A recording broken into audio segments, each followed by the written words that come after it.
I actually was watching him when I was in college at Oregon State and seeing the way that he played in college. He was one of those wild kind of guys from a sports standpoint. You know, I was a big guy in college on the West Coast, and he was here. And seeing the things that he was able to accomplish, you know, in a collegiate level was just amazing, just from another player who wants to sort of maybe think of going to the big leagues. And then when we had a chance both to go into the pros in that mid-80 time, it was a person that I really just gravitated to because he is and has always been and definitely was not only a role model, but just a real good friend. And from the spiritual base, being able to connect in that way also was just, you know, it was one that you just didn't have. The NBA was only 400 people in that fraternity itself. But when you thought of guys who were role models and guys who had a spiritual base to them, the fraternity got even smaller. And I'm just happy to say that I know him and now have a chance to grow up with the kids and try and help take care of Regina at the same time. Coming out of high school, before I decided to go to OU, he was one of the last people that I spoke with. And he told me with that big smile, he said, "Young fella," he smiled, and you know, he's bigger and he got big hands. He said, "I'm telling you, you need to go to Oklahoma." And that's all I needed.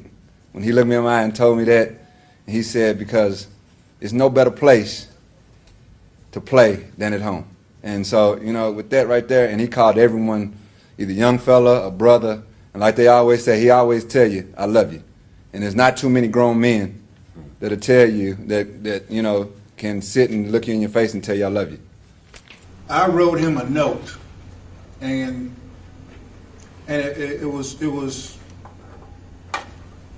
very short and to the point, that you are the strongest man I've ever known in my life, because he's going through this thing and he's smiling and he's laughing with you, and you know, he's telling you the whole time he's going to beat it. And that was the tone of a conversation. I don't care what was going on in this world, it did not affect him. He could walk into a room, and when he leaves that room, every person in that room feel like they know him.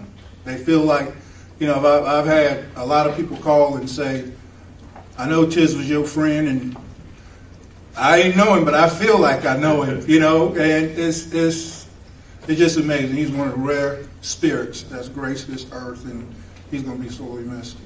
You know, I came to the league in '83, and Wayman came to the league a couple of years later, but just an outstanding guy, unique personality, you know, great musician. Could come in the room and just take over the whole room. I mean, you know, people talk about Wayman as a basketball player, you know, and a musician. I talk about him as a comedian.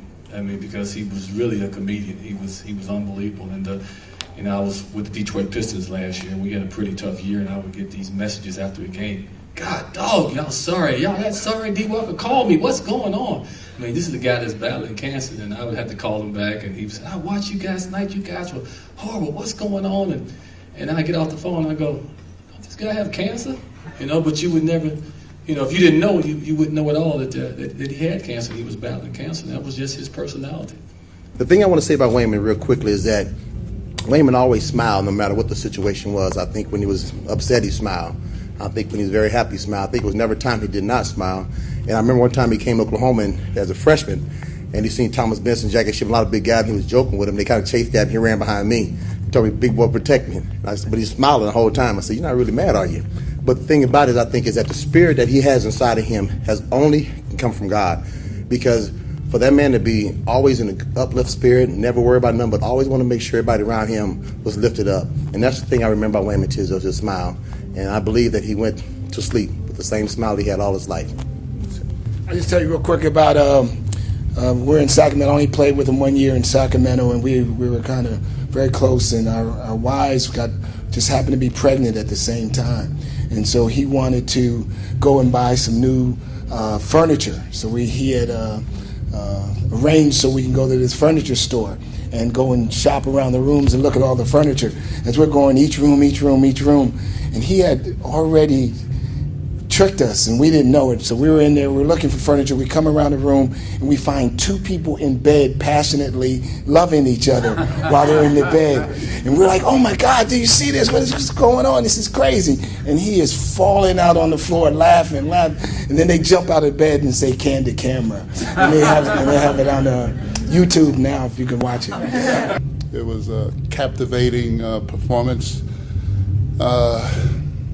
that he shared with the fans in Las Vegas, and we reminisce 30 years ago.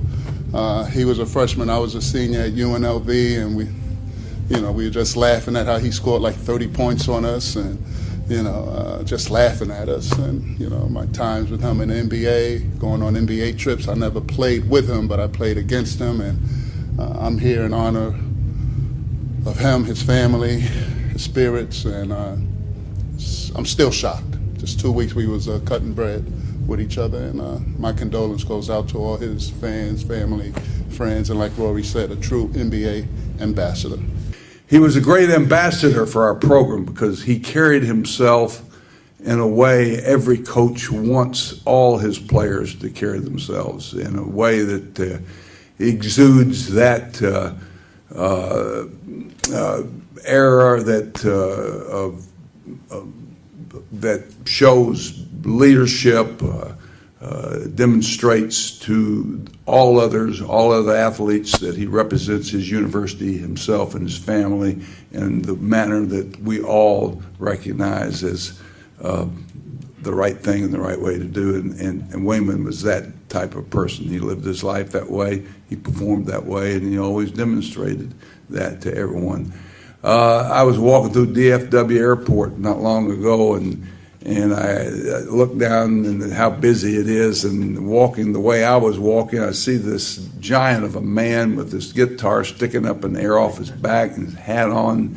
I said, there can't be anyone but Wayman Tisdale. And I yelled, Wayman! And he stopped and turned around, and he waited on me, and I caught up with him, and we visited, and as we waited for our plane.